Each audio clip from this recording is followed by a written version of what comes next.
Hey everyone. Before we dive into today's story, don't forget to hit that like button, subscribe, and drop a comment letting me know where you're watching from and what time it is there. It really helps YouTube recommend more stories like this one to you. Alright, let's jump right in.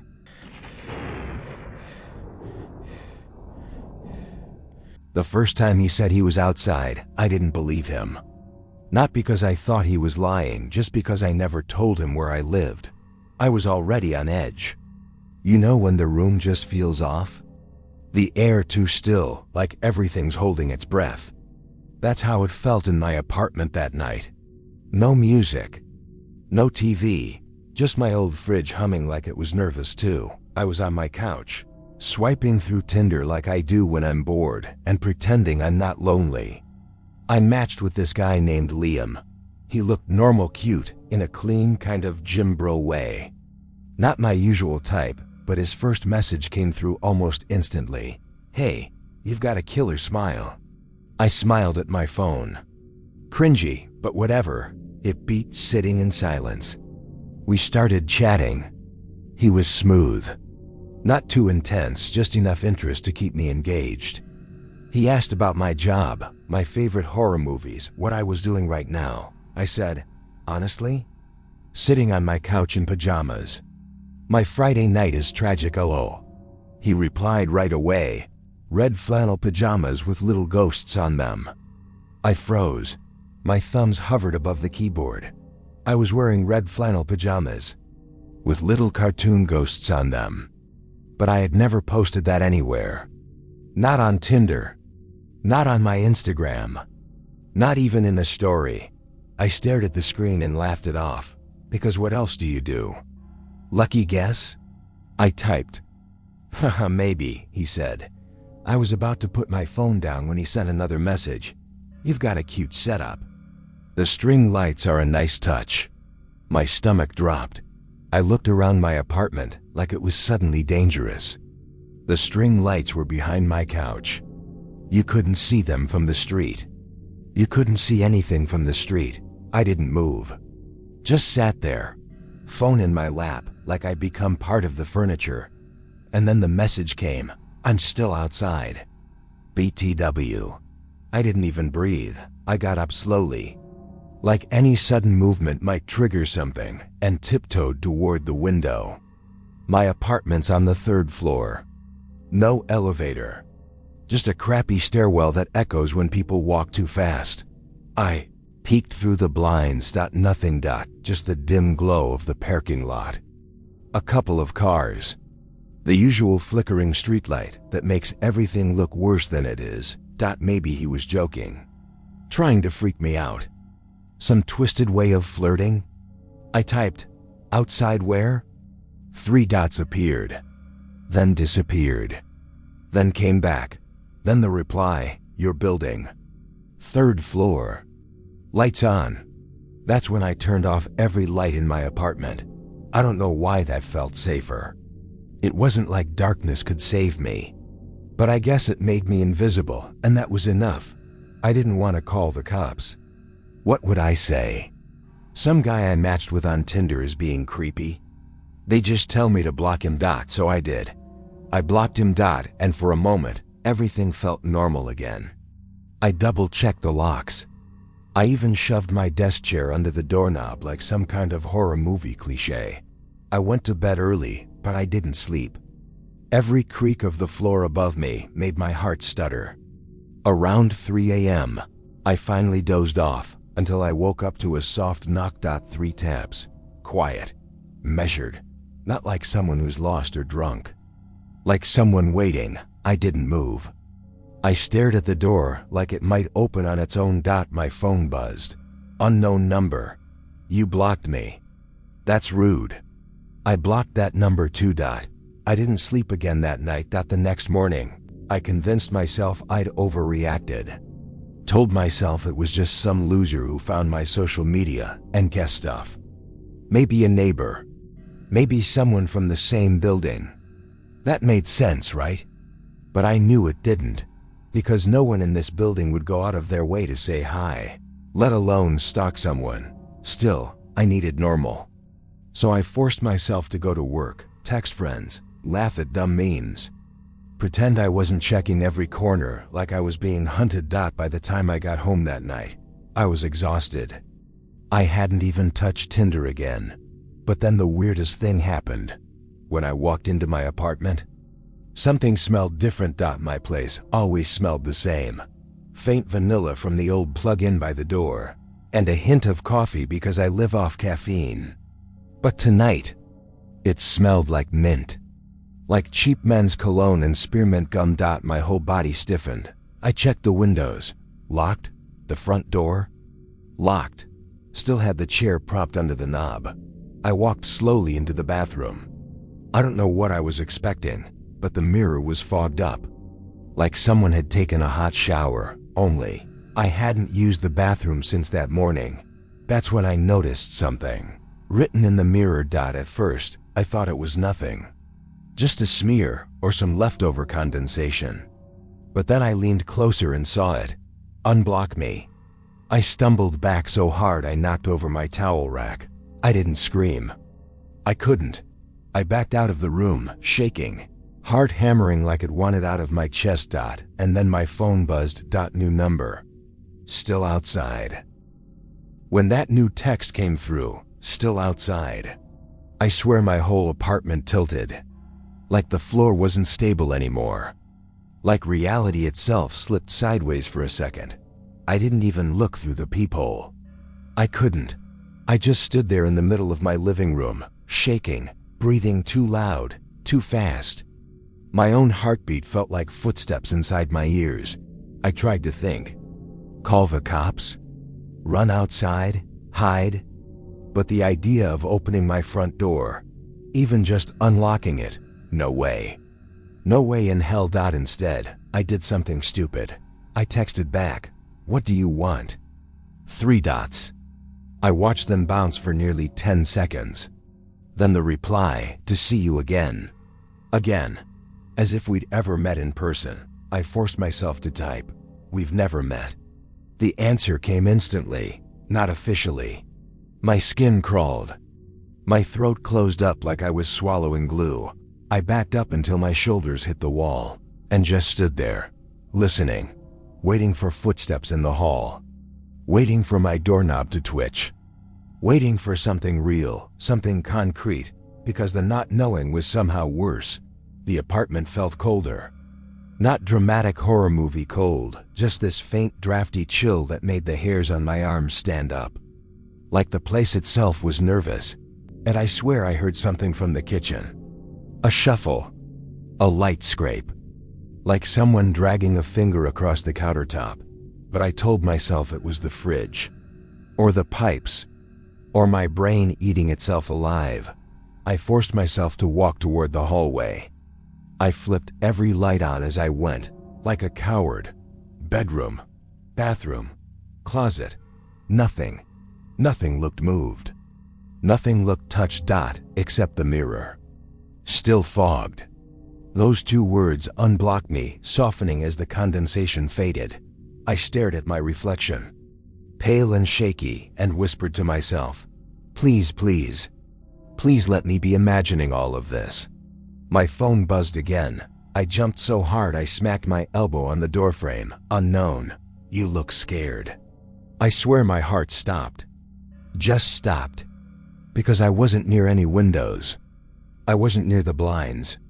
There was no angle where someone could see me from outside. I typed with shaking fingers, "Where are you?" No dots. No delay. Just closer. I dropped the phone, literally dropped it. It hit the tile, face down, loud enough to echo. I backed away from it like it was a snake, something inside me, some tiny, last piece of rational self-preservation finally kicked in. I grabbed my keys, my bag, my hoodie. I didn't even put shoes on. I just bolted for the front door, yanked the chair away, and unlocked the deadbolt with shaking hands. I swung the door open and froze, because there was something on my doormat, a Polaroid photo. I knew it was a Polaroid even before I picked it up. That white border, that glossy square. And the moment I saw it, My vision went blurry around the edges. It was a picture of me. Taken from behind. Taken inside my apartment. I was standing in my kitchen, pouring coffee. Same pajamas. Same messy bun. Same everything. But the worst part, the part that made my knees buckle, was the date written along the bottom edge. Taken yesterday. That was it. I ran. I didn't think. I didn't look behind me. I just sprinted down the hall, down the stairs, gripping the railing so hard my fingers hurt. My feet slapped the concrete steps. My breath came in hard, sobbing bursts. I didn't stop until I reached the parking lot. The air outside felt too open, too bright from the streetlights, like being exposed in a spotlight. I kept looking around, scanning the cars, the shadows under them, the balconies, the stairwell I just came from. Nothing. No one. My phone buzzed again. I didn't want to look. I already felt tears burning in my eyes, but I forced myself to. Unknown. You shouldn't run. It makes this less fun. I nearly dropped my phone again. Another text. Instantly, go back upstairs. My hands shook so violently, I almost hurled my phone across the parking lot. I typed, leave me alone. I'm calling the police. 3 dots. Then, no you're not. The stairwell light flickered behind me. I spun around so fast I nearly lost my balance. Still nothing. No footsteps. No voices. No shadows moving. Just silence. Absolute, waiting silence. I didn't go back upstairs. I ran for my car instead. I fumbled my keys twice trying to unlock it. When the headlights blinked, I felt this tiny sliver of hope. Pathetic. Desperate hope. I climbed in, locked the doors, and just sat there, chest heaving, fingers clutching the steering wheel like it could anchor me. My phone buzzed. I didn't want to look, but I had to. Unknown. Your spare key is gone. BTW. I covered my mouth with both hands. I didn't even know where my spare key was until that moment. I kept it in a magnetic holder under my AC unit on the balcony. Not obvious. Not something you'd find unless you knew. My stomach twisted. I started the car. I drove. I didn't have a plan. I just needed to be anywhere else. I ended up at a gas station 20 minutes away. One of those all-night places with blinding fluorescent lights that make everything look too sharp. I parked near the entrance, where cameras could see me, where other people were walking in and out, where I wasn't alone. I cried. Hard. You know that kind of crying where it doesn't feel like just sadness? It feels like your whole body is shaking off something toxic. That kind of crying. After maybe 10 minutes, when I could finally breathe again, I texted my best friend. Told her everything. She begged me to come to her place across town. I agreed. But before I pulled out of the parking spot, another message came in. A picture. It was my apartment door. From inside the building. Taken just minutes ago. Then the text. You didn't check your bedroom closet. I screamed. Actually screamed. The kind of scream that rips your throat like you're an animal caught in a trap. Dropped my phone and started driving. Fast. Too fast. I just needed to get away. My hands were shaking so badly I could barely stay in my lane. I kept checking my mirrors, half expecting to see someone following me, but no one was. That maybe scared me worse. If he wasn't following me. He was still there. Still inside my apartment. Still in my space. Still close enough to smell the coffee I made. I didn't go back there for 3 days. I stayed with my friend. We called the police. They did a wellness check. They said no one was inside. No signs of forced entry. Nothing stolen. My friend asked if they checked the closet. They said yes. I didn't believe them. I still don't, because the last text I ever got from yet another unknown number came the next night at 2:14 a.m. I was lying awake on my friend's couch, staring at the ceiling, replaying everything over and over until I swore I heard footsteps in every corner. The text said, I like this place better. No locks to pick. I shot. Upright. I looked toward the hallway to her guest room. Her dog was growling at the closet door. Low, deep, terrified. The door handle twitched, just once. Just enough for me to see it. And the final message came seconds later, still outside.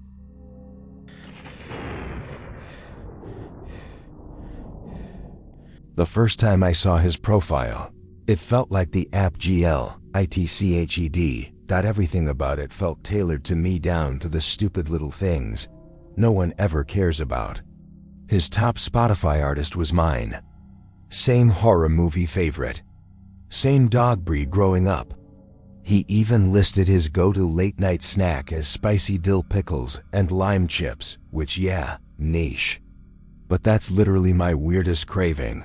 His name was Miles, and he looked like if you mashed up all my celebrity crushes into one face. Thick dark hair, sleepy green eyes, that quiet smile thing I'm a sucker for. But it wasn't just how he looked. It was how he messaged, finally.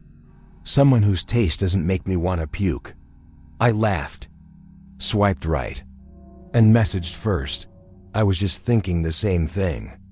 Where have you been hiding? We talked for 3 hours straight. It felt easy, too easy. Like skipping small talk and going straight to the inside jokes phase. He teased me for being a Pisces. I teased him for the beanie in his 4th photo. We traded Spotify playlists. He said my laugh was probably cute in real life. I told him he'd have to earn it. I should have stopped then. But I didn't. The next day, he messaged again before I even opened the app. Morning. Bet you're already halfway through your cold brew and haven't eaten anything. He was right. It freaked me out for half a second. Then I remembered I posted a story that morning. My desk, my coffee, and my empty stomach emoji. So yeah, he was paying attention. Maybe too much. But that kind of attention can feel flattering at first, especially when you've been ghosted 6 times in 3 months. That night, we moved to texting. Then phone calls. Then FaceTime. Except he always made excuses to leave early. Said his roommate was walking in, or he was tired, or he had to finish something. I asked him to hang out in person, but he dodged. Said his schedule was crazy. Said, let's do next weekend. I want our first meet to be right. Still, I was hooked. For the first time in forever, I felt excited to check my phone. I felt seen. He remembered every little thing I said. Sent me links to things I mentioned once. Started calling me by a nickname my ex used to use, only I'd never told him that.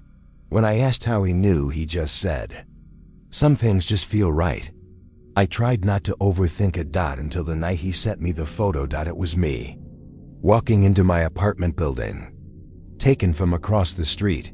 I didn't know what to say. My first thought wasn't fear, it was confusion. Like maybe this was a sick joke. Maybe he Googled me and found my address and wanted to mess with me. My reply was shaky, but still tried to be casual. "What's this?" His response came a minute later. "Just making sure you got home safe." My stomach flipped.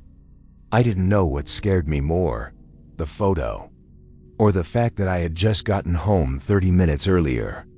Which meant what? He was watching me. I typed, "How did you even get this?" No answer. Another message popped up 10 minutes later.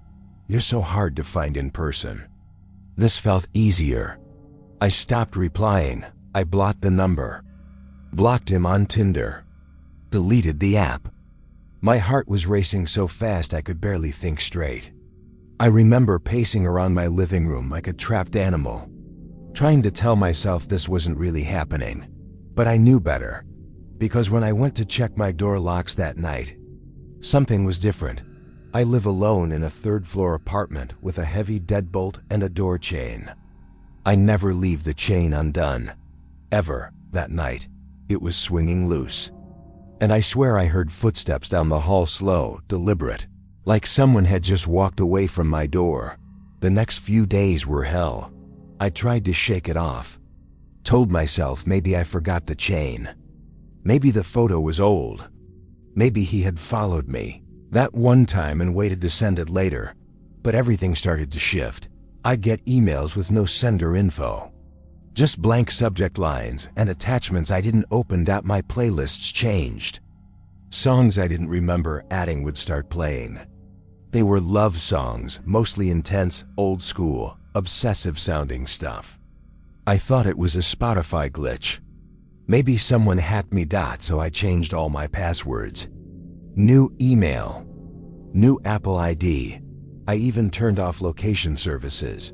Didn't matter. The next morning, a printed photo was taped to my front door. Same picture. Me walking into my apartment. Only this time, the date was circled in red ink, and under it, in neat, tiny handwriting, "You didn't smile that day." I called the cops. They came. Wrote up a report. Asked if I had an ex who might be stalking me. I said no one who'd do this. They checked the hallway cameras, but nothing. Either he wore a hoodie, or he knew where the blind spots were. They told me to stay with someone. Just in case. I stayed at my sister's place the next night. No one followed me there. But in the morning, my car had a note under the windshield. "You still sleep on the right side." I used to sleep on the right side of the bed. I'd only recently switched after my last breakup. I hadn't told anyone that. I didn't know who he really was. Still don't.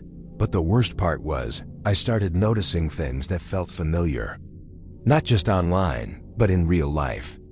I'd see guys at the grocery store who looked too much like him. One of them was already looking at me when I turned down an aisle. Another one smiled just a little too long. It was like he had copies.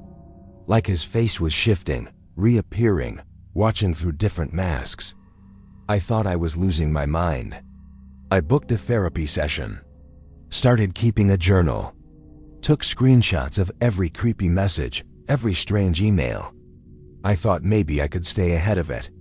Until the morning, I found something under my pillow. It was a phone. Not mine. It was a cheap burner-style smartphone. Powered off. No case. I turned it on, against my better judgment. Only one app installed. Tinder. I opened it. There was only one profile. His. Miles. Same pictures. Same bio. Same green eyes. I went to delete the app. But before I could, a message popped up. "Let's try this again. I think you'll love who I become next." The moment that burner phone lit up in my hand, something inside me broke. Not snapped, just cracked. Like I could literally feel the line between "I'm scared" and "I'm not safe anymore" splitting straight down the middle of my chest. I didn't scream. Didn't drop the phone. Didn't throw it against the wall. I just sat there on my bed, frozen, staring at that one message on Tinder. "Let's try this again. I think you'll love who I become next." Like he was. Shifting, adjusting, trying on identities like outfits. My hands were shaking so badly, the phone almost slid out of my fingers. I swallowed hard, like that would force some of the panic back down. I typed, "Who are you?" Before I could hit send, the screen flashed. "User is typing." Within seconds, a better match. I slammed the app shut. My heart was pounding so loud I could hear it in my ears, like a bass drum underwater. I turned the phone off. Then on again. Then off again. Like any of that mattered. This wasn't online anymore. This wasn't catfishing. This wasn't some creepy dude who lived a few blocks away.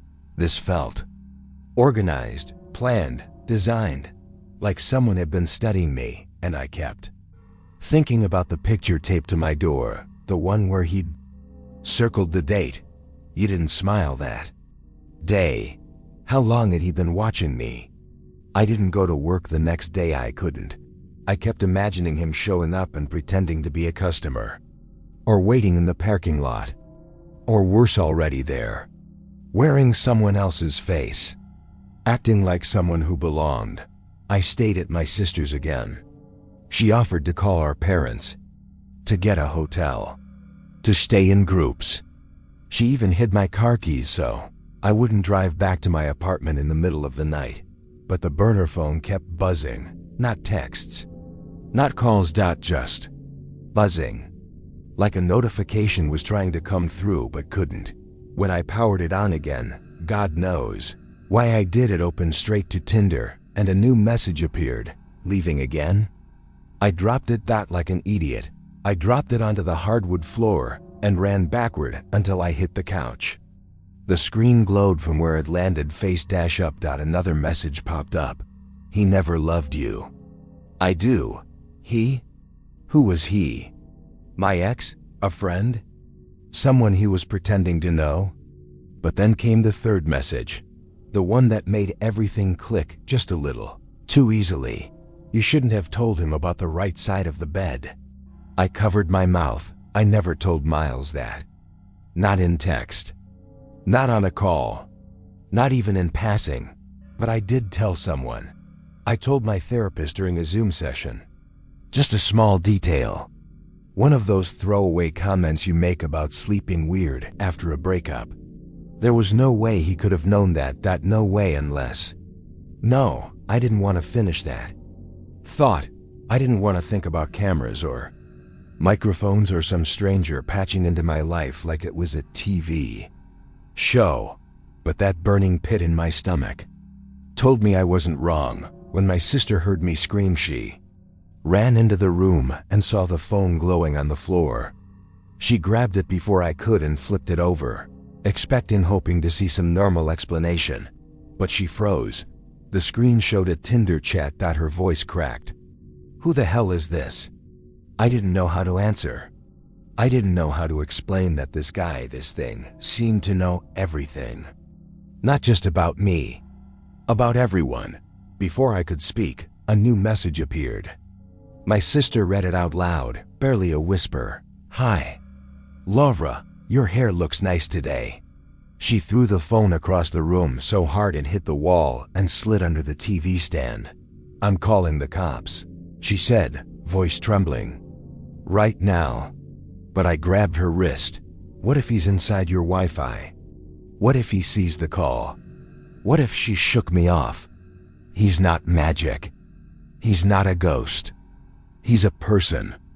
A sick, obsessed person. And we are not going to let him ruin our lives. She dialed. The police came again. 2 officers this time, both older.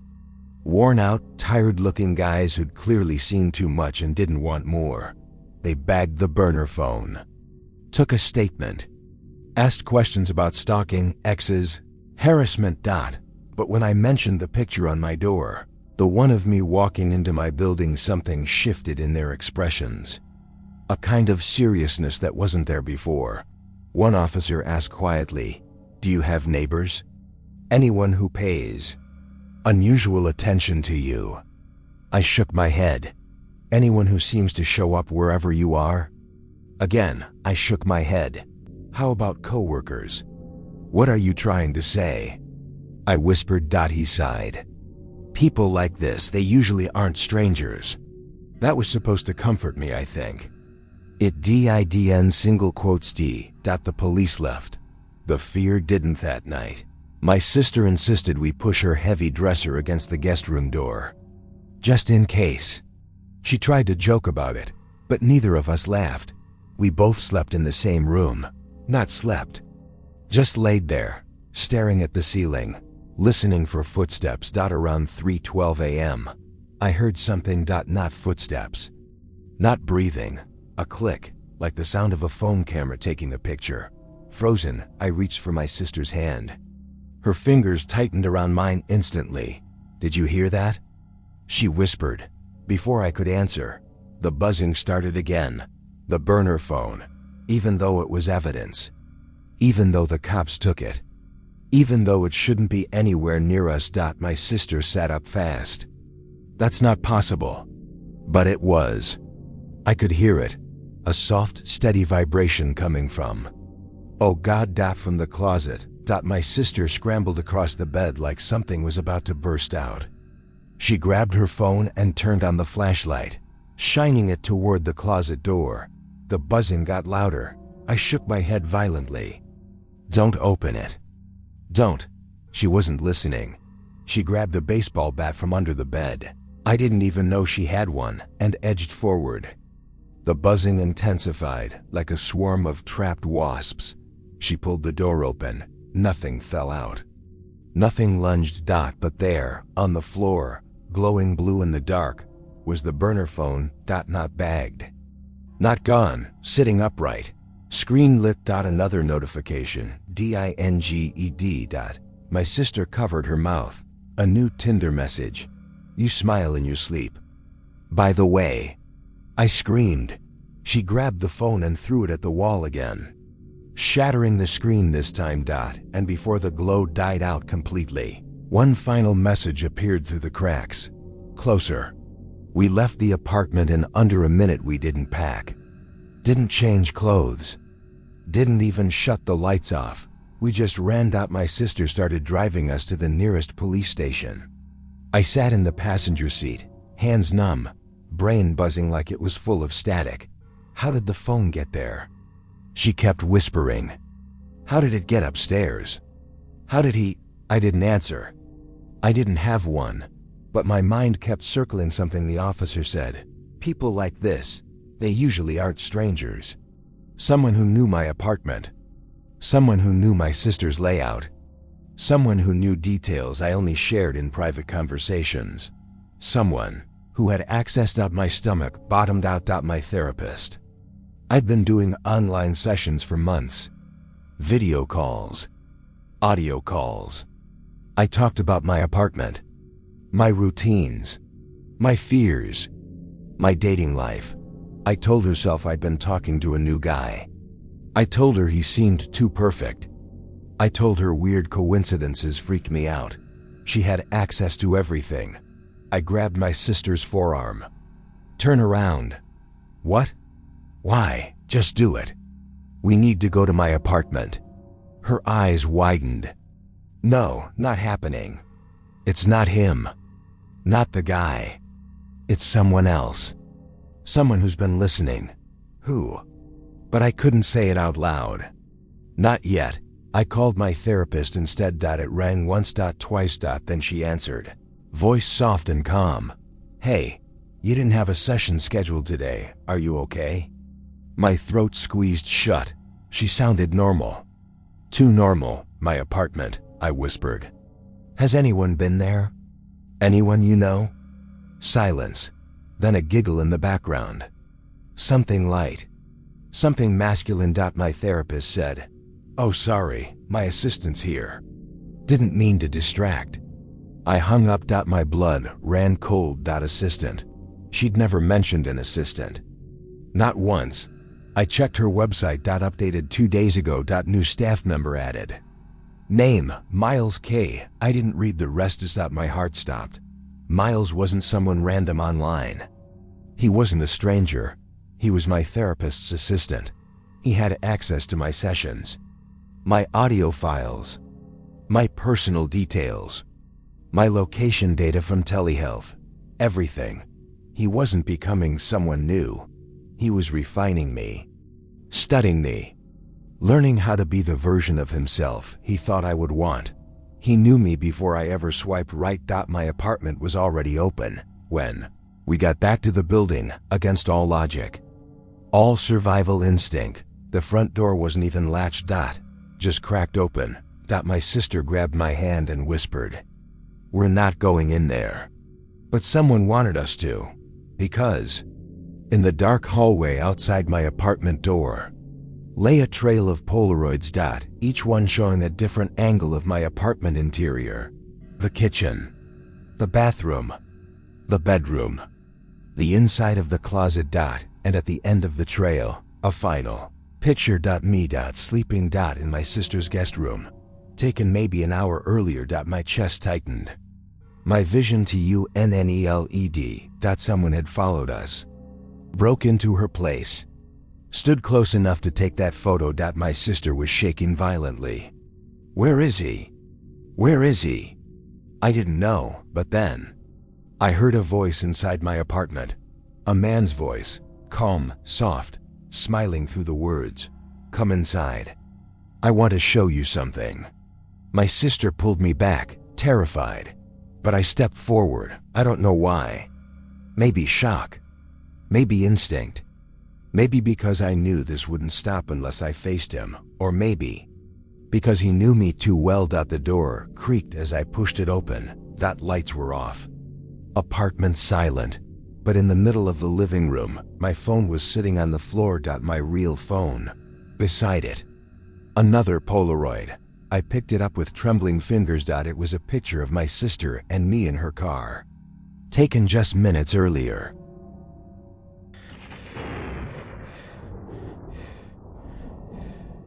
The second the door locked behind me, I knew I'd made a mistake. It didn't click shut like a normal door. It clunked, like something heavy sliding into place. That mechanical final kind of sound. It made my chest tighten. I told myself it was just old hinges. Old farmhouses make old sounds. That's what I wanted to believe, but my gut was screaming something else. I'd driven 45 minutes into nowhere for this date. Met him on Tinder a week ago. Name was Derek. Beard. Quiet smile. Seemed older than his 29, in a good way. He was one of those guys who made you feel calm. No weird pickup lines. No overly intense selfies. Just chill. He loved dogs, horror movies, gardening. Said he was fixing up his grandparents' old farmhouse on the edge of town. We'd talked late into the night for 4 nights straight. He was thoughtful, respectful, careful in how he spoke. When he invited me over for a chill movie night at his place, I hesitated. But he didn't push. Sighed, totally up to you. No pressure. I'll even cook if you show up. That line made me laugh. I said yes. I shouldn't have. The drive there already felt like a red flag parade. No street lights. No cell service after a certain stretch. My GPS glitched right as I turned off the main road. His directions were handwritten, old school style. Turn left at the red barn. 3rd mailbox past the broken fence. Drive until the gravel ends, and then trees. Dark and tall, like walls. The kind of road where turning around feels impossible. I kept telling myself, he's just a country guy. Just a house in the woods. It's fine. But now I was standing inside his farmhouse, and nothing felt fine. The place smelled strange, not dirty. Not gross, just closed off. Like the air hadn't moved in days. You know that dry, musty scent of old wood and stillness? He smiled as he took my coat. Sorry, it's chilly. Heat's weird upstairs. But it's cozy downstairs. You'll see. Downstairs? I asked. He nodded. Yeah, I've got the setup in the basement. Better TV, nicer couch. More finished than the rest of the place. He walked ahead of me toward the back of the house. I hesitated. Can I use your bathroom first? He pointed toward the hallway. Last door on the right. The bathroom was clean. Impossibly clean, actually. The shower curtain was pulled tight. The soap looked unused. A brand new toothbrush in a cup. The toilet paper still had the little triangle fold on it like a hotel. I washed my hands slowly, watching the way water spiraled in the bowl. As if I could read something in it. I almost turned around and left right then. But I didn't. When I came out, he was waiting by the top of the basement stairs. Ready? He asked. I nodded, forcing a smile. The stairs creaked with every step. The walls down the staircase were unfinished drywall, and I could smell that thick, slightly metallic scent of damp concrete. But when I stepped into the basement, I was shocked. It looked nice. Like a proper lounge room. Warm light. Big rug. Cozy couch with too many throw pillows. A projector screen mounted to the far wall. Bookshelves. A little fridge in the corner. Even candles. Not creepy. Not murdery. Just a vibe. I laughed nervously. Okay, this is actually kind of amazing. He grinned. Told you. Don't judge a farmhouse by its floorboards. He walked over to the fridge, grabbed 2 ginger ales, and handed me one. "Sorry, no alcohol. I don't really drink anymore." I nodded. "That's cool. I'm good with soda." We sat down. He put on the witch's pick and we curled up on opposite ends of the couch. I liked that. No immediate attempt to get close. No weird hovering. Just comfort. For a while, I actually relaxed. The movie played. He made little comments here and there about the lighting or how creepy the music was. I noticed how still he sat. Not stiff, just deliberate. Like every movement he made had been pre-decided. I chalked it up to nerves. Or maybe just being awkward. But then, around halfway through the movie, I got up to use the bathroom again. "Upstairs?" I asked. He paused. "Actually, there's one down here." "Oh, perfect." He pointed to a small hallway at the back corner of the basement. "First door on the left." I walked down that hallway. The floorboards creaked louder here. The light dimmed noticeably. I tried the first door. It opened into a pitch-black room. No toilet. No sink, just nothing. Concrete walls. Shelving on the far side. Plastic bins, not a bathroom. I stepped back, confused. Tried the next door. Same thing. Empty. Cold. Another door. Locked. The last one? Open. Inside was a mattress on the floor. No bed frame. No windows. Just a twin-sized mattress with wrinkled sheets, and above it, carved into the wall, was a name. Sophie. I took a step back. A chill crawled up my spine like ice water. There was a sharp metallic scent in the air here. Not blood. Something else. Bleach, maybe? I turned around to go back toward the movie room. Derek was standing at the end of the hallway. No smile. Just staring. I laughed, trying to make it less weird. "Hey, I think I got turned around." I didn't find the bathroom. He tilted his head slightly. "It's actually upstairs," he said. I blinked. "But you said." "I know. I messed up. Sorry." He stepped aside to let me pass. My heart was hammering as I moved past him. His body didn't touch mine, but I felt his presence like pressure. Heavy and wrong. I climbed the stairs. Slower this time. Every creak felt like a warning. At the top. I looked around. No sound from upstairs. No TV. No voices. It was dead silent, like a house no one had lived in for years. I walked toward the bathroom again. But something made me pause. I turned the opposite way. There was a closed door at the end of the hall. I hadn't noticed it before. I reached for the knob. Locked. But beneath it, small sliver of light, flickering like a computer screen, leaned down to peek through the gap at the bottom of the door. I saw something. Rows of photo printouts. Glowing screens. Camera feeds. I gasped, backed away. The floor creaked. Derek's voice drifted up the stairs. "You okay up there?" I couldn't speak. He was at the bottom of the staircase, holding 2 more ginger ales. Same quiet smile as before. Forced something that sounded like a yes, but my hands were shaking. I came back downstairs slowly. Sat back on the couch. Let him start the movie again. Pretended to drink. My eyes kept drifting to the hallway. To the doors. To the name carved into that wall. Sophie. Who the hell was Sophie? And more importantly, where was she now? Derek pressed play again like nothing was wrong. But I wasn't watching the movie anymore. I was counting exits. There were only 2 ways out of the basement. The stairs behind me, and the old storm door I noticed earlier, sealed shut with a thick rusted latch. I wondered if it still worked. If it could open from the inside. If anyone had ever used it to leave. The TV flickered across his face as he watched the screen. He wasn't looking at me. Not touching me. Not even close, but I didn't trust it.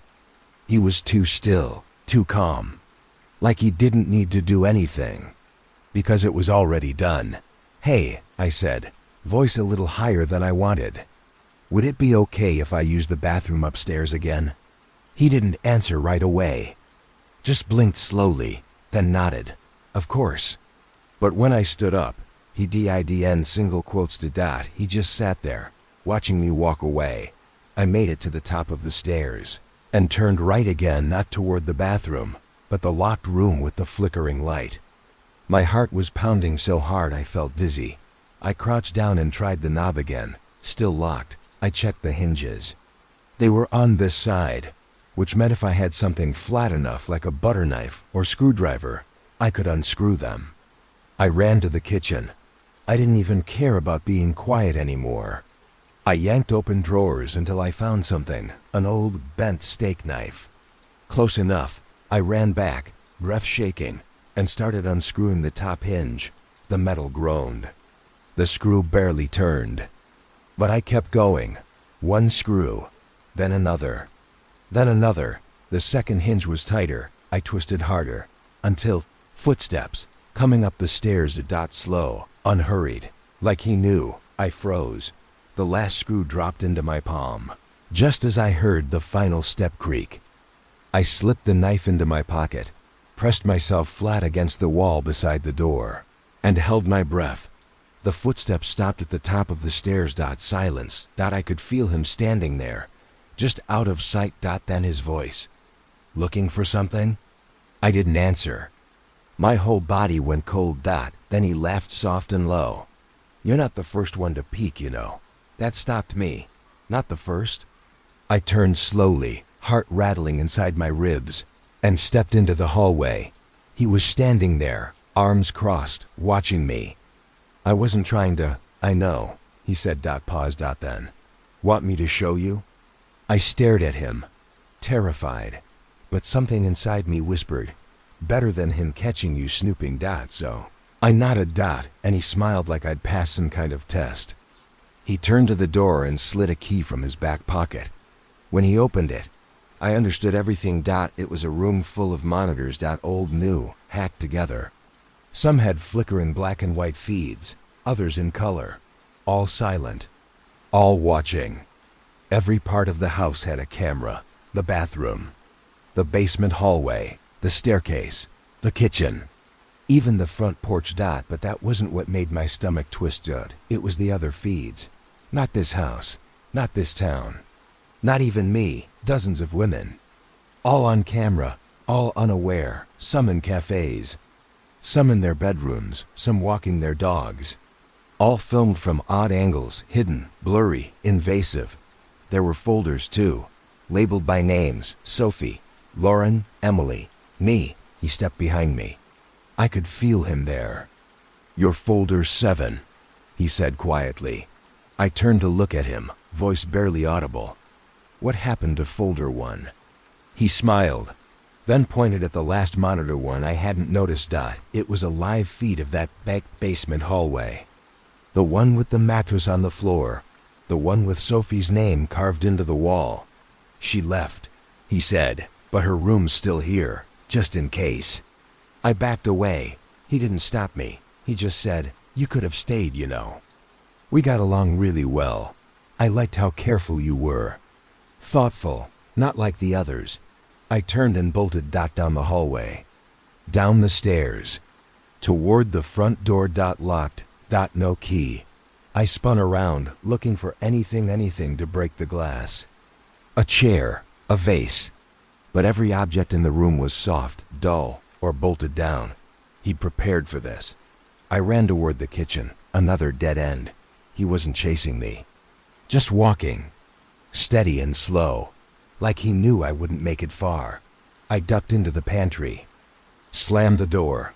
Locked it. No exit. No windows. Just shelves and darkness. My breath shook in the pitch black. I listened to the sound of his feet outside the door.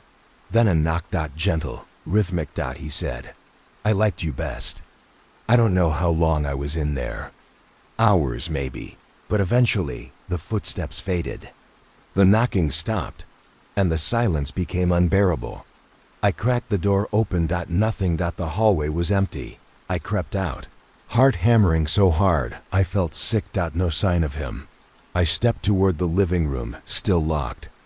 But the front door, it was open. I didn't question it. I ran. Out the door. Across the porch. Down the gravel road barefoot. I didn't stop until I reached the main road.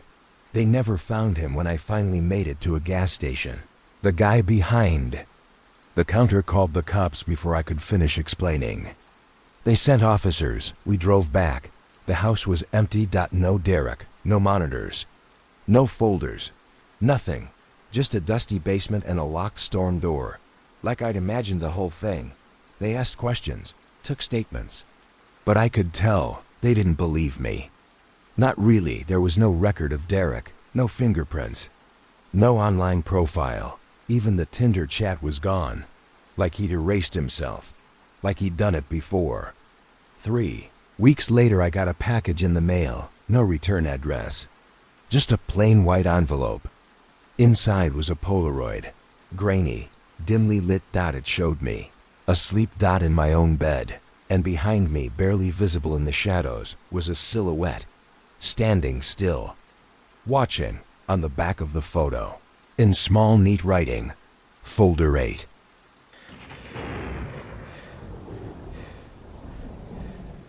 The moment I saw the man wave at me across the bar, I knew something was wrong. Not because he looked off exactly, but because he looked like the photos. Just not the guy who sent the messages.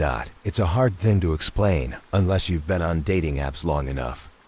People borrow photos all the time. Hot cousin, old friend, co-worker from 3 jobs ago. And I'd been catfished before. Nothing major. Just the usual. Photos a decade old. Filters so thick you could smell the Photoshop. But this wasn't just someone using outdated PICS. This was a whole different energy. The guy waving at me looked like Liam, same tousled brown hair. Same smile, same green Henley shirt from one of his profile pics. But the way he moved, the way his eyes tracked me as I walked over, too confident, too rehearsed. My stomach twisted as I reached his table. He smiled again, wider this time. "Hey, Sarah." I hesitated. "Yeah."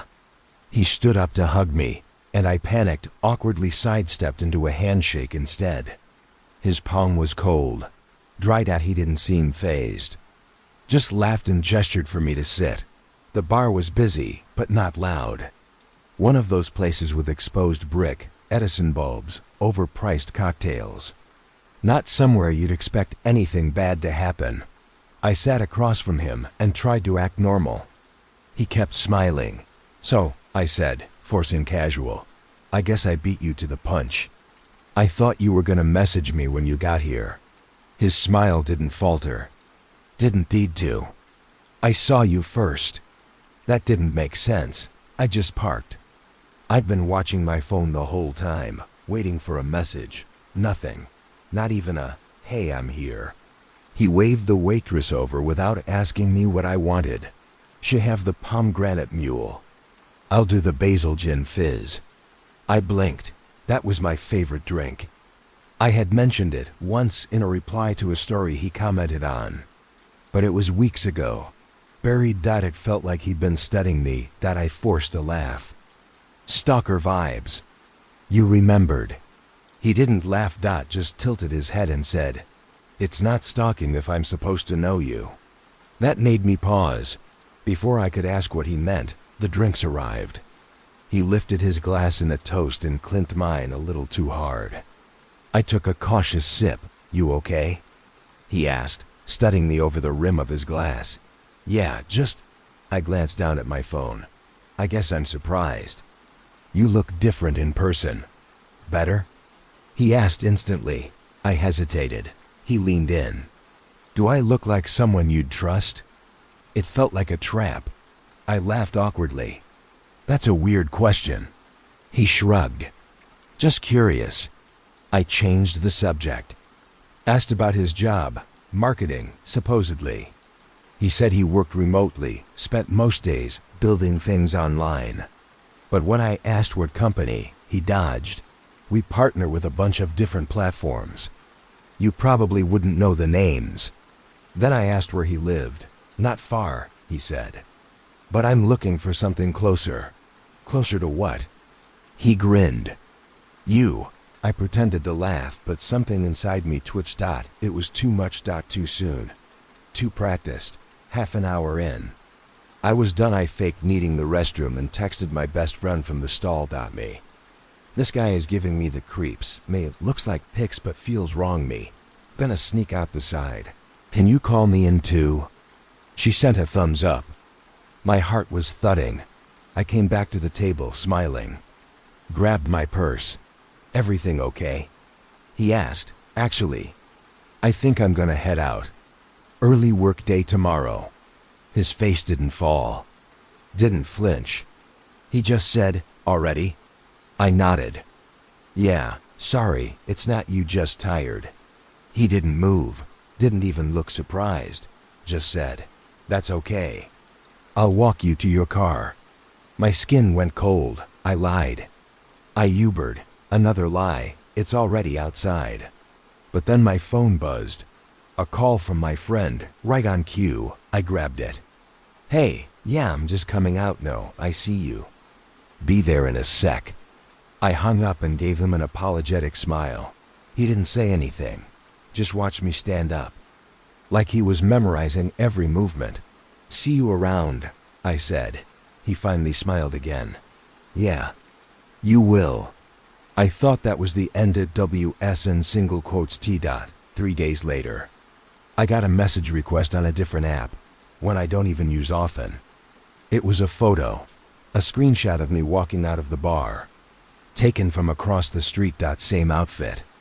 Same purse. Same fake phone call. Below it, a caption. Told you I'd see you again. I blocked the account. Told myself it was just an online creep who happened to be nearby. But the next day, another account popped up. Different name. Same face, except this time younger. His bio said 26. Different job, different city.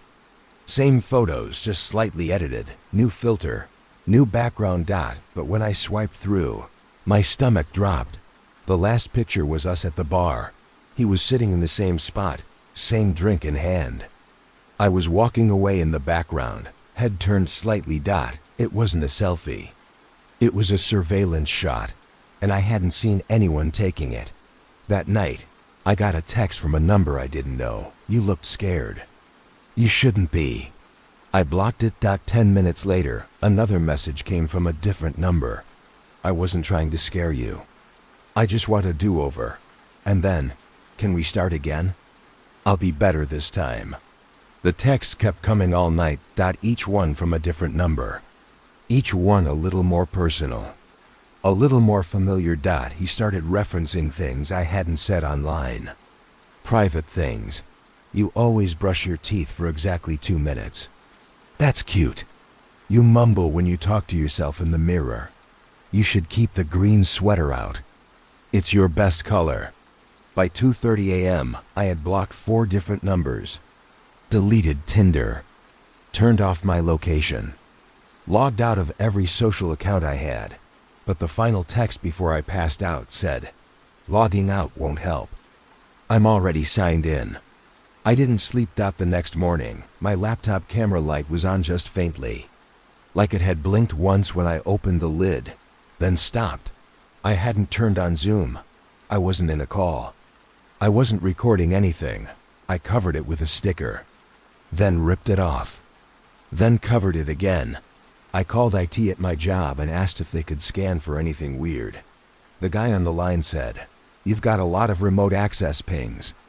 Has anyone used your laptop lately?" "No, just me." He asked if I'd installed any third-party screen sharing apps recently. Hadn't. But then I remembered the link. 2 weeks ago. Before the bar meet, Liam sent me a site he claimed he built. A dumb, minimalist playlist site. Said it was part of his UX portfolio. I'd opened it from my laptop. Played with the I clicked around. That must have been it. Told me to wipe everything. I did. Factory reset. New passwords. 2-factor on everything. I bought a burner phone the same day. Thought I was finally one step ahead. I wasn't tonight. I FaceTimed my best friend using the burner. No Apple ID, no logins. Just raw, Anonymous phone. We talked for 20 minutes. She asked if I was okay. I said, not really. And then I saw her eyes shift. What was that? She asked, squinting. What? In your background. I turned the camera around. Nothing there. Just my living room. Couch, bookshelf, light on. She shook her head. Swear I saw something move. My whole body went cold. I flipped the camera again and stood up. Walked toward the kitchen. Every drawer and cabinet was closed. Except one, my silverware drawer. Open just a crack. I walked over. Pulled it out slowly.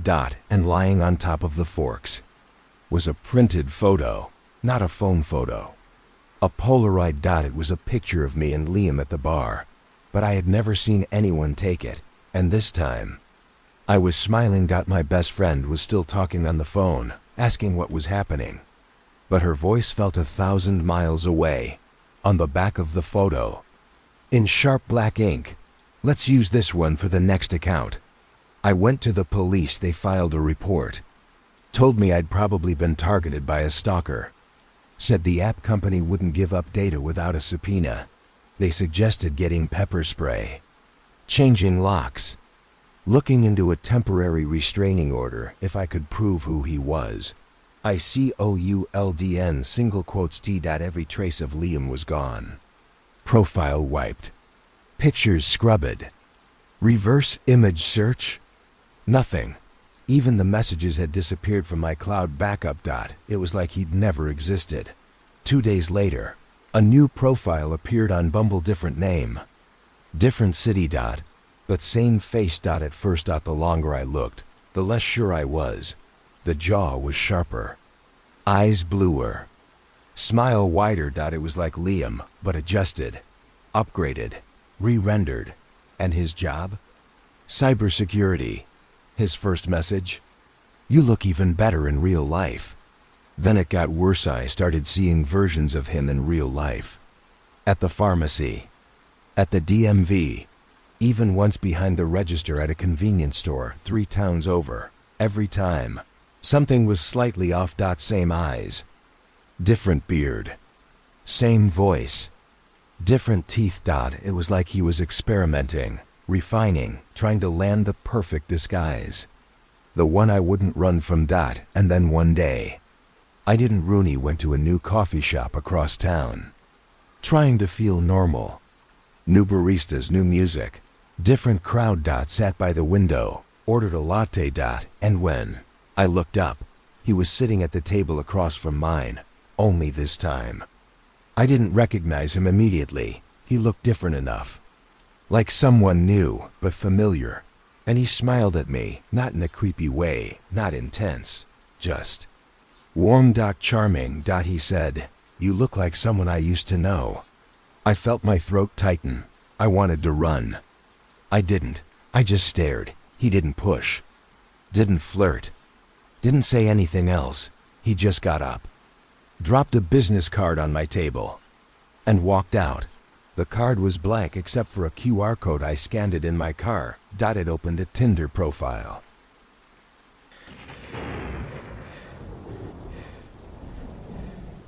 The first time I saw his face again, I dropped my phone. It slipped straight out of my hand and hit the floor with a sharp crack that echoed louder than it should have. I just stood there, staring at the Tinder profile on the screen. It was him. Logan. Same half smile. Same hooded eyes.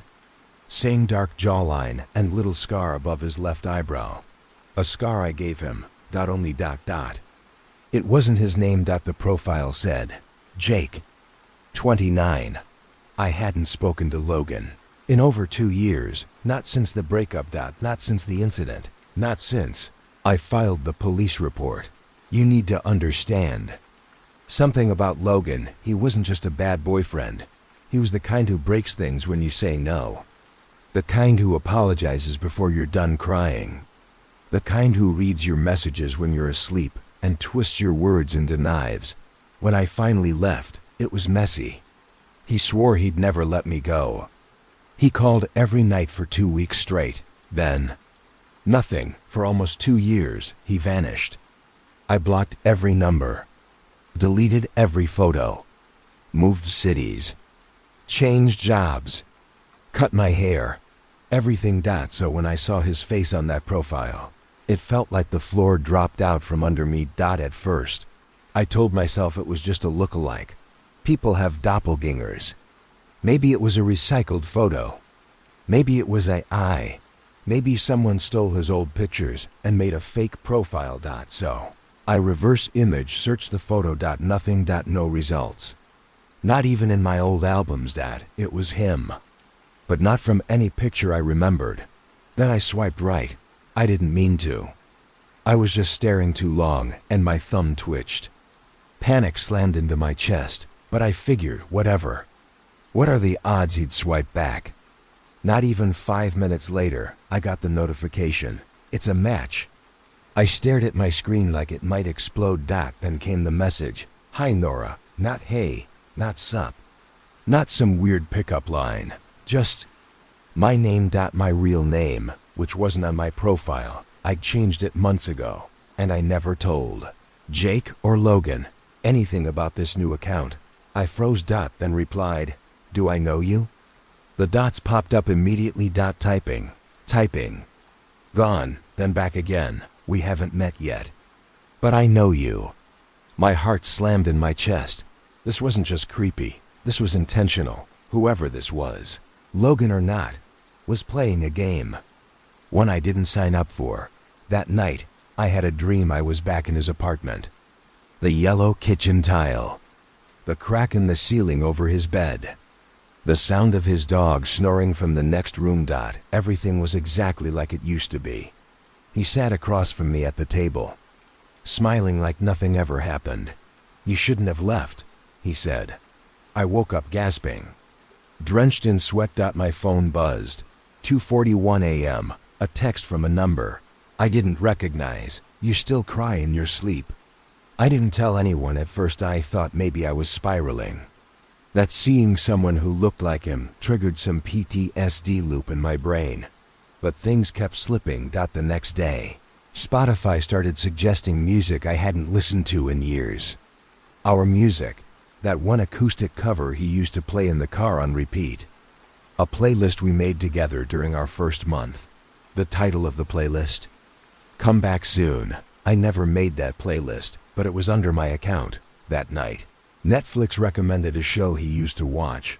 One I hated. Then I got an email. No subject line. No sender name. Just a single attachment. A voice memo. I clicked play. It was my voice. Me. Talking about a fight we had. My words recorded without me knowing. I was crying in the background. And over it, layered in a distorted whisper, I miss this version of you. I didn't go to work the next day. COULDN, single quotes T. I just sat on my couch with all the lights on, clutching my phone like it was a weapon. My hands wouldn't stop shaking. I kept replaying the voice memo, my voice, his whisper, and every time I heard it, my stomach knotted. How did he get those recordings? How long had he been listening? And why now? Why after 2 years of silence? I paced my apartment until I couldn't feel my feet. I kept checking the windows, the peephole, the hallway. Nothing. No messages that morning. No alerts. No calls. Almost like he was letting me breathe, letting me calm down, which scared me more, because that's exactly how Logan used to act. The quiet before the punishment. At 11:54 a.m., I finally broke. I called my best friend, Jamie. She answered on the first ring. What's wrong? I must have sounded bad. My voice cracked immediately. I think Logan found me. Silence. Then, that's not possible. I explained everything in pieces: the Tinder match, the text, the voice memo, the playlist, the dream. My words came out fast and shaky, like if I stopped to breathe for even 1 second, I'd fall apart. Jamie listened without interrupting. Then she said the thing I didn't expect. Have you checked your apartment? I froze. For what? For bugs, cameras, anything. My throat tightened. No, I don't want to know. But I did know. Somewhere deep in my stomach, I absolutely knew. Something was in here with me. Something watching. Something listening. Jamie insisted she'd come over. I told her no, it wasn't safe. She said she was coming anyway. But 15 minutes later, she texted, "Be there in 5." 5 minutes passed. Then 10. Then 15. Then a new message. "I'm here. Let me in." I walked to the door, but something felt wrong. Jamie always texted like a normal human. Emojis, abbreviations, too many exclamation points. But this text felt stiff. Wrong. I looked through the peephole. The hallway was empty. I texted back, "Where?" Instant reply, "Right outside." I backed away from the door so fast I almost fell. Another text, "Just open it." My hands shook violently. Then an image came through. Picture of my apartment door, taken from the hallway. But I hadn't heard any footsteps. No shadow moving. No sound at all. Another picture came through. This time taken from closer, as if the camera lens was right up against the wood. And then the final image, a single black pixel of darkness. The peephole. He was standing on the other side of it, staring into the peephole, staring at me.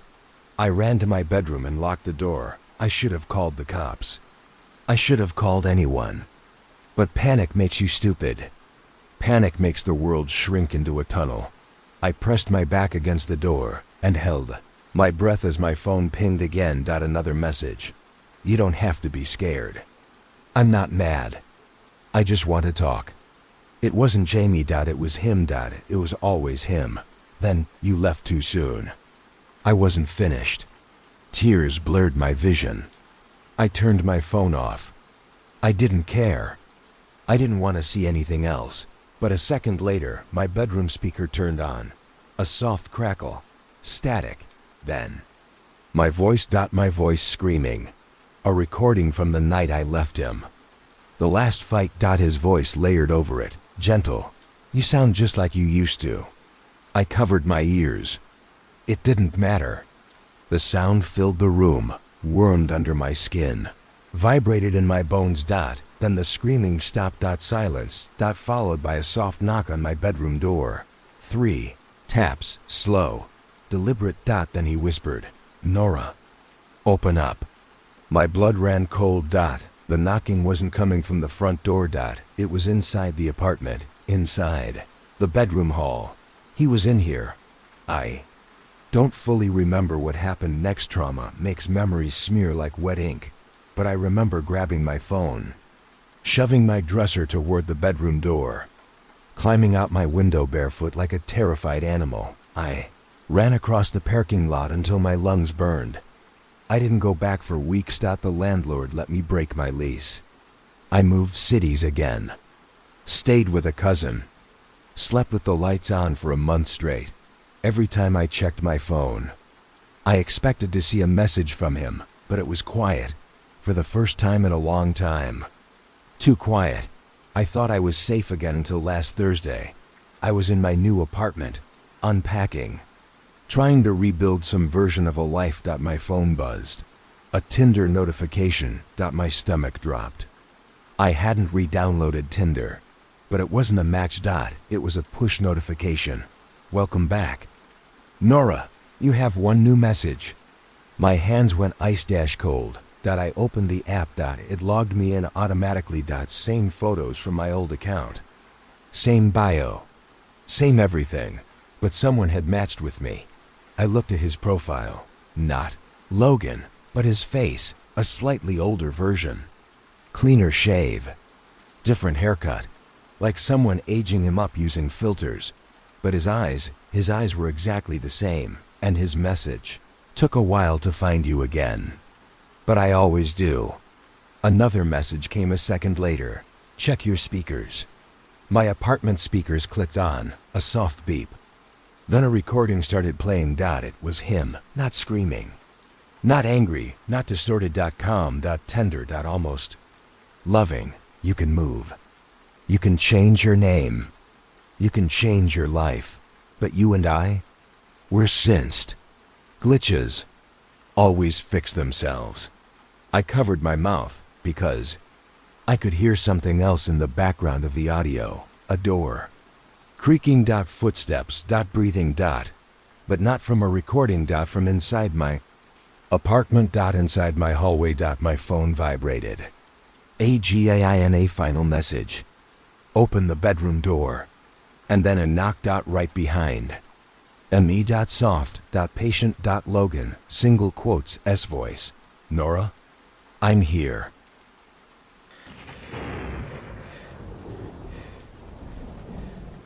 It started with a notification I almost didn't notice. Tinder. Someone new likes you to 6 miles away. I was lying in bed, lights off, face lit only by the soft glow of my phone screen. I'd had a rough week, breakups, deadlines, and one of those general what am I even doing with my life spirals. So I was doing what most people do when they feel lonely at 1 a.m., swiping, boredom swiping. Not even interested in meeting someone, just that weird, numbing comfort of knowing someone out there might think you're cute enough to match. So when the notification came through, I opened it without thinking. His name was Aaron, standard dating app guy. At first glance, black t-shirt, a dog in one photo, holding a drink at a concert in another. Dark hair, stubbled jaw, that overconfident, I'm normal, I swear smile. But his bio caught me. Not here to waste your time. I know what I want. I'm just looking for someone who'll stay. Corny? Yes, but there was something about it that hit me the wrong way. That word, stay. Something about the way he framed it made it feel less like romance and more like a requirement. But whatever. I wasn't taking it seriously. I swiped left. Didn't even think twice. The next morning, I got another notification. Tinder, new likes to 4 miles away. I didn't open it right away. Just noticed it as I was brushing my teeth. Another random guy. Maybe Aaron again. Who knows? I went to work. Forgot about it. Until my lunch break, when I opened the app again. And there he was. Aaron. Again. Same profile. Same photos. But now the app showed him at 4 miles away, which wasn't totally weird. I live in the city. People move around. Maybe he worked nearby. Maybe he was just driving through, but I remembered swiping left on him the night before. So how was he still showing up? I looked closer. There was a new line in his bio. Some things are worth trying twice. My thumb hovered. Was he referencing me? I backed out of the app. Weird. But I told myself I was being paranoid. People change their bios all the time. Maybe it wasn't about me. Maybe Tinder just glitched and showed him again. Whatever. Not worth spiraling. That night, it was 2 miles. I was on my couch watching a true crime documentary. You know the kind. Too many dark reenactments. A narrator who whispers about unthinkable evil. The irony didn't hit me until later. Tinder, you've got a new like 2 miles away. I didn't even open it. Just felt a shiver crawl across my arms. Not again. The next morning, 0.8 miles. Now I was freaking out. I opened the app. He was at the top of my swipe queue. Aaron. Still him, still smiling. And his new bio now read, almost there. My chest tightened. I opened his profile again, scrolled through the pictures, and there was one that hadn't been there before. A mirror selfie, but the background my street. You could see my apartment building in the reflection behind him. I dropped my phone. I called my friend, Maddie. She's the no-nonsense type. The kind of girl who carries pepper spray in her bra and always parks under streetlights. I told her everything. She came over with iced coffee and that okay, let's be serious look on her face. She checked the app, pulled up Aaron's profile, swiped left on him too. He popped back up 5 minutes later. Could be a fake, she said. Maybe he's spoofing his location. But why would he change his bio like that? Maddie didn't answer. She just opened a different app. One that lets you track IP addresses from shared links. Let's try something. she said. She made a fake profile. Swiped right on Aaron. Matched instantly. Sent him a link, something harmless looking, like a music quiz. It tracked the IP, pinned the location. Then she turned to me. It's from your Wi-Fi. We tore my apartment apart, every shelf, every outlet, every vent. We didn't find anything. No hidden cameras, no creepy recording devices. But the idea that someone, Aaron, was using my own internet sent me into a full-blown panic attack. Change your password. Like now, Maddie said. And delete the app. I did both. We unplugged my router, turned off every Bluetooth setting. I even put tape over my laptop camera. That night, I slept on Maddie's couch. And still, at 3:12 a.m., I got a message, not on Tinder, not on my phone. On my email. Subject line, 0.4 miles now, smiley face, no name, no body text. Just that subject line and a blank message. I stared at it for 20 straight minutes. The next morning, my apartment door was unlocked. I was sure I had locked it. I always lock it, but the bolt was undone. The door chain was dangling loose. I froze in place. Then noticed something on the floor, right inside the doorway. A folded piece of printer paper. I picked it up with the very tips of my fingers. It was completely blank, except for 3 words: keep swiping, please. I didn't go back for a week. Maddie let me crash on her air mattress. I called the building manager. He changed the locks, installed a new deadbolt. I filed a police report too. They said the same thing they always do. He hasn't technically done anything illegal. Keep a log of interactions. Call us if he shows up again. But he hadn't shown up. Not really, he was just getting closer every time. Then the final ping 2 nights ago, I re-downloaded Tinder, not to use it, just to check. To see. And the second it finished loading, the notification came through, new like 0.0 miles away. My chest squeezed so tight I couldn't breathe. I opened the app. Aaron's profile was at the top, but this time, it had changed. All of it. New photos. Blurry ones, screenshots of me. One of me walking my dog. One of me getting coffee with Maddie. One, I swear to God, of me asleep on the couch. And his bio? I'm here. Just knock. Aaron's bio said, I'm here. Just knock. I sat frozen, blinking at my phone screen in the dark. Not here like in my city. Not here like on the app. He meant here. At my door. I muted the volume and pressed my phone against my chest, like I could stop the sound from leaking out. My whole body went cold. Every breath felt sharp and shallow. I turned toward the front door. Nothing. Silence. But silence doesn't mean safety. The curtains were closed. The lights were off. I hadn't made a sound since opening the app. But that meant nothing. He already knew. He'd known for days. Weeks, maybe. And if he was here, he wasn't just stalking me. He was inside. I didn't move for 10 full minutes. I stared at the door, half expecting it to open on its own, half expecting to hear breathing on the other side. But all I heard was the hum of the fridge and the slow thud of my own heartbeat. Then my phone buzzed. I almost dropped it. It was a new message. Not from Tinder. From AirDrop. Aaron would like to share a photo. I hadn't even realized AirDrop was turned on. I stared at the pop-up, refused it. Then it popped up again. Aaron would like to share a photo. Refuse, again. Aaron would like to share a photo. I finally caved. Accepted it. The image appeared in my gallery. Just one photo. A photo of my front door. Taken from inside the hallway. So close I could see the scratches on the paint. There was a note taped to it. I hadn't seen a note on my door. So I did something stupid. I stood up. Tiptoed forward. Looked through the PEEPHOLE. Nothing. But the note?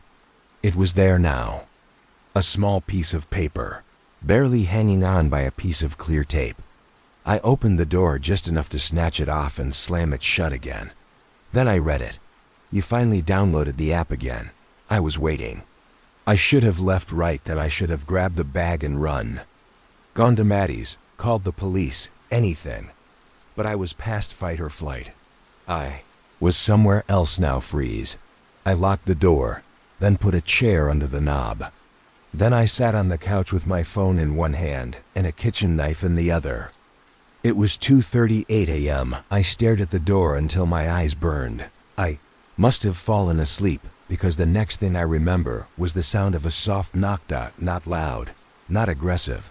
Just there. I jerked upright, disoriented. My phone buzzed in my lap. Another air dropped out. This time the photo was of me, asleep on the couch, taken from inside the apartment. I screamed. I screamed so loud my own throat burned. I backed into the kitchen, holding the knife like it would do anything. My heart was pounding out of my ears. Someone had been in here. Someone had taken that photo while I was unconscious. I opened every closet, every cabinet, even the crawl space under the kitchen. Nothing. No one. The windows were locked. The door was still bolted. The chair hadn't moved. There was no sign of forced entry, but the photo was real. I called the cops. They came 20 minutes later. 3 officers swept the apartment. One asked me if I'd been drinking. Another asked if I had a boyfriend who might have a key. They took the photo, wrote a report, checked the hallway cameras. They didn't find anything, except one of the officers asked, "What did you say the guy's name was?" "Aaron," I said. "From Tinder. He'd been showing up on my phone. Different locations. Getting closer." The officer scrolled through his notes, frowning.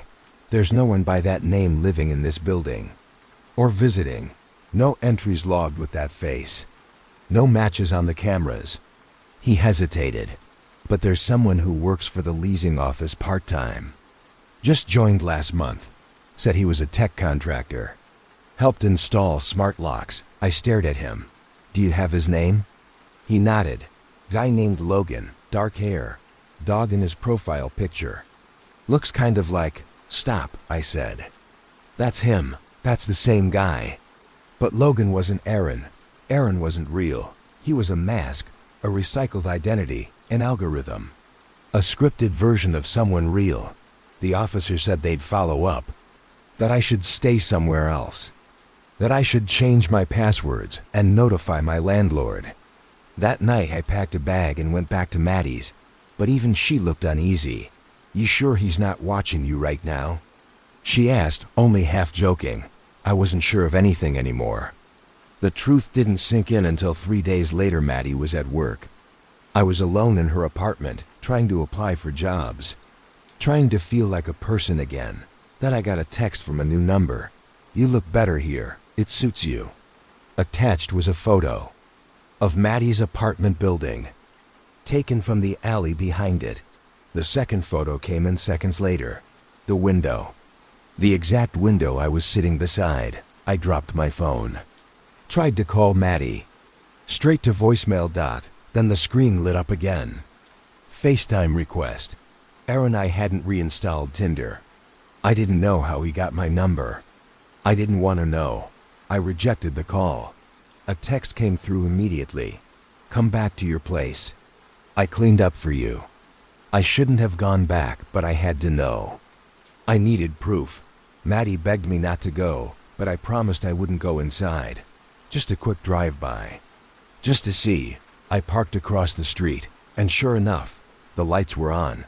I'd left them off. And in the window, someone was standing there. Not moving, not waving. Just watching. He was wearing my HOODIE. My gray, oversized hoodie that I thought I lost 2 months ago. And on the wall behind him, something new. A giant piece of butcher paper. Taped across the wall, covered in photos. Of me. Ronnie didn't go to the police. Not right away. I went back to Maddie's and cried until I couldn't breathe. I showed her the texts, the photos, the video still playing in the window from his phone. Then she opened her laptop. Pulled up something called Scraper Track, a site that lets you trace reused content across platforms. She ran Aaron's profile pictures through it. Nothing on Google. Nothing on Facebook. But on one obscure Russian site. A template. Literally a dating profile builder. Pick a name. Pick a face. Pick a bio. Mix and match until you've created the perfect match for someone. Someone who likes your favorite band. Someone who wants something real. Someone who's 6 miles away. Aaron wasn't a person, he was a puppet. An identity constructed by someone who knew everything about me. What I liked, what I swiped on, what I rejected. A stalker reverse engineering attraction. Using scraped data, photos, apps, and my own Wi-Fi to build the man I'd never say no to. Until I did. And that's when he stopped pretending. That was 2 weeks ago. I moved again. Changed my number. Deleted all social media. I don't swipe anymore. I don't post selfies. I barely leave my apartment. But last night, it happened again. New phone. New app. New profile. But same face. Only now he's closer than ever. His bio doesn't say 6 miles away anymore. It says, "You left the window cracked last night."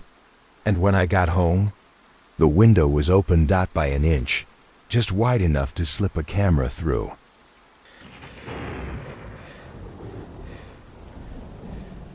The second I saw his profile, I felt this weird flutter in my chest. Not excitement. Not attraction. Just a weird, off sort of recognition. His name was Mark. 6 photos. 1 blurry mirror selfie. 1 with a dog. 1 by a lake. Pretty standard stuff. But it wasn't the pics that got me. It was that he looked like me. Same dark hair. Same long face. Same nose, even. It was like looking at the guy version of myself. Like some eye face mash of me and a stranger. My first thought was, that's weirdly hot and weirdly creepy. My second thought was, I'm swiping right. I sent the first message, mostly as a joke. Okay. Real question, are we long-lost twins or narcissists? He responded immediately. Why not both? We clicked instantly. The kind of back and forth where you don't have to force it. Jokes landed. References hit. We liked the same obscure movies. Both hated cilantro. Both were born in October. It was too easy. Too aligned. But I didn't care. I hadn't felt this curious about someone in months. We agreed to meet 3 days later. He picked a quiet bar. Not too loud, not too fancy. Sade liked places with character. I got there 5 minutes early. Sat at the bar. Texted him, here. Black hoodie, big earrings. Nervous energy. You'll spot me, he replied. Look to your left. I did. And there he was, already watching me. He smiled. I smiled, and for a second, I swear it felt like looking in a mirror. Not because he looked exactly like me, but because he mirrored my expression so precisely it threw me off. He tilted his head when I tilted mine. He sipped his drink when I sipped mine. He even laughed the same way I did, soft at first, then sharper at the end. I chalked it up to nerves.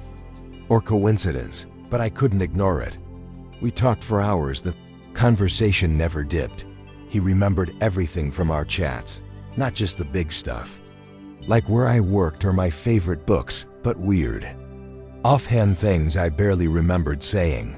Like how I used to be obsessed with tornado documentaries in middle school. Or that I once faked a British accent at summer camp. It was flattering at first. Then, unsettling. At one point, I joked, "You sure you're not some creepy superfan?" He just smiled and said, "I've just been paying attention." But something about the way he said it, like he'd been studying.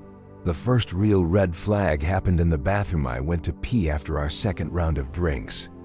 My head was buzzing, not from alcohol, just from the intensity of the night.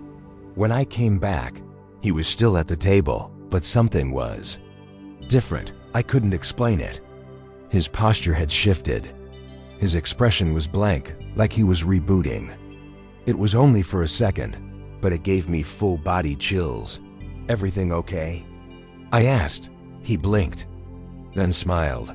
Yeah, you were gone longer than I expected. I frowned. I was gone like 4 minutes. He didn't respond to that. He just changed the subject. Fast. On my way home, I got a text from an unknown number. You looked good tonight. I assumed it was Mark. Until he messaged me from Tinder a few seconds later. Let me know when you get home. Safe smiley face. Different writing style. Different tone. I asked him if he sent the first one. He said no. I didn't believe him, but I didn't push it. That night, I had a dream I was in a house I didn't recognize. But somehow, I knew I lived there. The walls were covered in Polaroids of me, hundreds of them. Sleeping, eating, talking. Every angle of my life. Like someone had been documenting me. In the center of the wall was one final picture. Me, sitting across from Mark at the bar. But in the photo, we were both smiling the same way. Exactly the same. Too exact. The next morning, things got weirder. I woke up to my Spotify open. Not playing music, just open. A playlist queued up called You're Getting Warmer. The tracks were all weirdly specific. Just like you. Mirrorball, Who Are You Really? Twin Flame, Don't Look Away, some I didn't recognize at all. Some were voice memos, audio clips with no artist, just me talking, me laughing, me whispering. He knows, he knows. I deleted the playlist immediately. Turned my phone off. Checked all my app permissions, but nothing looked hacked. I tried to shake it off. Tried to believe it was a weird Tinder glitch, or a prank, or some audio bug, until I checked Tinder again that night. Mark's profile was gone, but a new one had appeared. Same face. New name, Noah. New bio, we can try again. I'll get it right this time. I stared at the new profile for almost 5 full minutes. Noah, same face. Same hair, same smirking half smile. But now his bio didn't say anything about meeting people, or dating, or anything normal. It just said, sometimes it takes a few tries to get the face right. I screenshotted it. Went to text Maddie. But the profile was gone before I could finish typing. Deleted. Vanished. Wiped. Like he'd never existed. The next day, I checked my socials. I don't even know why.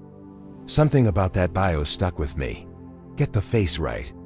My Instagram was logged out. Weird. When I got back in, I noticed something off. My most recent post, a selfie from the bar the night I met Mark, had new comments.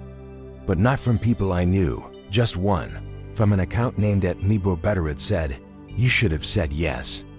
But I'll still make this work. I clicked the profile. It was private. No profile photo. No name. But the little preview circle showed a blurry photo of me. Only not my me. A version of me with sharper makeup, a cleaner smile, better lighting. But the same eyes. My eyes. Then, my friend started getting messages. Maddie was the first to text me. Maddie, dude, are you okay? Me, what? Maddie, this is so creepy. Screenshot attached. It was a message she'd received from a random account. Hey, just checking in. I'm starting a new page, trying to clean things up. Ignore anything weird from before. The profile photo? Again, me. But the username was different. This is the real was being replaced. That was the only way to describe it. He wasn't just watching me. He was reconstructing me. Using old posts, archived photos, voice memos, mannerisms, even expressions I didn't know I used until I saw them staring back at me from fake accounts. I stopped going out. Stopped posting. Deleted Tinder. Deleted Instagram. Deactivated Facebook. But it didn't matter, because he didn't need me anymore. He already had enough to work with. Then, the videos started at first. They came as ads. You know those TikTok-style ads that autoplay in weird corners of apps? I was using a recipe app when one started playing. Just a 10-second clip. A girl sitting in a cafe, laughing, stirring her coffee. Me. Wearing my coat, my earrings, my nervous smile. But I had never filmed that. Never posted it. Never sat in that cafe. Another video appeared 2 days later, this time on YouTube as a pre-roll ad. Me again. Only, not. This version of me had a different voice. Higher, cleaner, more likable. She looked into the camera and said, "Sometimes to become your best self, you have to let go of who you were." The screen glitched. Then cut to black. I went to the police. I showed them everything. The profiles, the videos, the messages, the photos of someone who looked just like me, but wasn't. They asked if I had a twin. I said no. They asked if I had enemies. I laughed. Not this creative. They said the same thing they always do. "We'll look into it. We'll take your statement. Change your passwords." But how do you password protect your identity? That night, I got a letter, not a text. Not a DM, a real envelope. No stamp. Just left in my mailbox. Inside, a printout of a background check. My background check. And at the bottom, handwritten in red ink, "Yours is outdated. Mine's cleaner. They'll like me more." I flipped it over. On the back was a screenshot of a job application. My name, my resume, my email, but the address was different. The photo was different. Still me, but that better version. Cleaner, sharper, smiling wider. I tried to fight it. He posted a video. One of those "I'm not okay, but I'm trying" videos.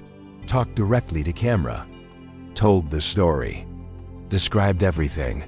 I posted it to every platform I still had for 48 hours. I got flooded with support. But on the third day, someone reposted it, edited. The new version was faster, slicker, with filters, soft background music, captions in clean font. It ended with a transition to a new account, at actually her, for the real story. Follow me instead. It had more views than mine in less than a day. I saw him again yesterday, at least I think it was him. I was at the grocery store. Hood up, sunglasses on. I don't go out much anymore. He passed by me in the produce aisle. Wearing a hoodie. Head down. But he turned at the end of the row. Just enough for me to see my face on his phone. My video. But the caption? "I never wanted to hurt her. I just wanted to be her." I moved again, changed my name. Wiped everything. Burner phone. No socials. No photos. But last night, I found a flyer tucked under my windshield. It was for a missing person. The face on it was mine. My real face. Underneath it, in tiny font, "Last seen forgetting who she was." And just now, as I'm writing this, there's a knock at the door. I checked the peephole. There's someone standing there, wearing my face, smiling my smile, tilting their head the way I do. They knock again. Then speak. In my voice. "Can we talk? I think I'm ready to come back."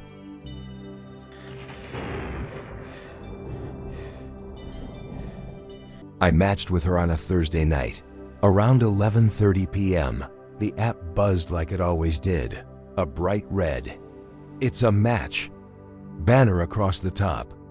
Her name was Hannah, and I swear she looked exactly like the kind of girl who wouldn't swipe right on me. Soft blonde curls, tiny nose ring, faded hoodie in one photo, a dusty piano in the background of another. The last picture was just her laughing on a dock somewhere, water behind her, her shadow long and bending toward the camera. Something about her felt real. Not posed. Not trying too hard. Just a natural. I almost didn't message. I figured it was a mistake. One of those accidental swipes you regret and never respond to. But just as I was about to close the app, she messaged me first. "Hannah, finally. Someone real."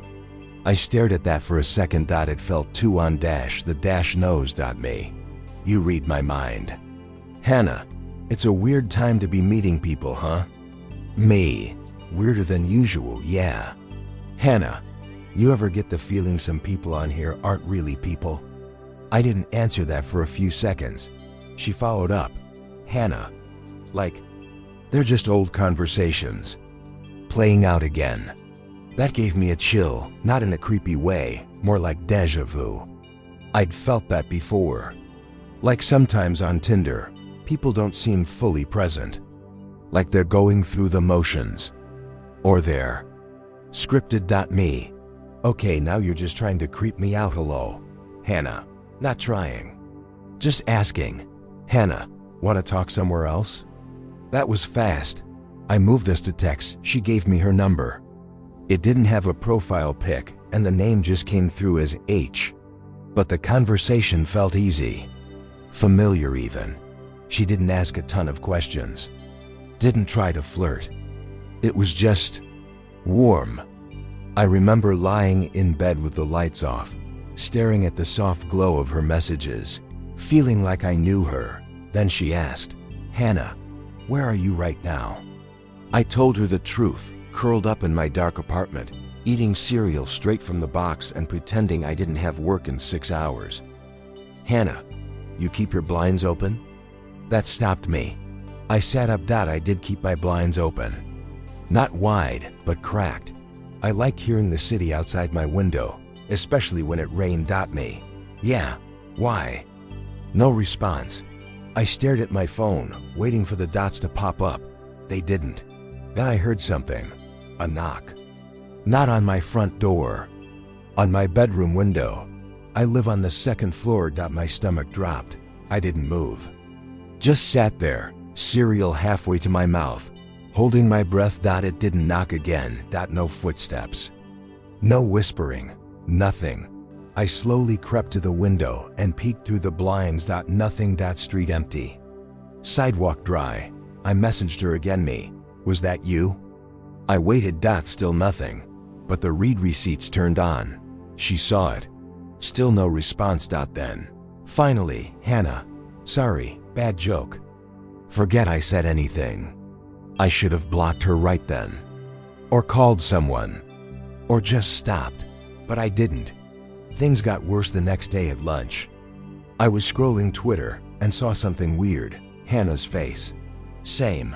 Girl. Same hoodie from her profile pic. But it was in a missing person poster.